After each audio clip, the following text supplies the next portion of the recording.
Bonjour à tous, aujourd'hui Axéo Consulting vous propose le cadre multicurve en 90 secondes. Traditionnellement, pour chaque devise, une seule courbe de taux est construite à partir d'une série d'instruments cotés au ténor non homogènes. Après la crise de 2008, il est devenu impossible d'utiliser une seule courbe pour à la fois actualiser et générer des flux de taux. On note d'abord que le spread Euribor-EIS, négligeable avant la crise, explosa en 2008. Cet écart est la conséquence des risques de crédit et de liquidité perçus par le marché. Léonia constitue désormais une meilleure approximation du taux sans risque. De plus, la crise marque également la profusion de CSA sur des instruments OTC afin de limiter les risques de contrepartie.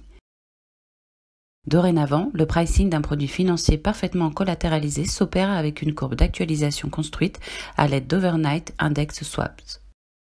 On appelle ce procédé OIS Discounting. La divergence des spreads de ténor jusqu'alors insignifiants est aussi une des caractéristiques de cette crise. En effet, deux Euribors de ténor différents portent des risques de crédit et de liquidité différents. Désormais, pour chaque devise, il y a autant de courbes de diffusion que de ténors. Pour chaque ténor, on construit une courbe de taux à partir d'instruments de ténor homogènes. En résumé, dans le cadre multicurve, on valorise donc un produit à partir de deux courbes.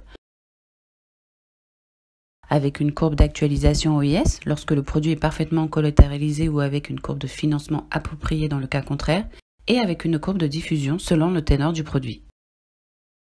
Le cadre multicurve est ainsi une problématique incontournable à l'orée des dernières crises financières dont il convient d'en maîtriser les contours.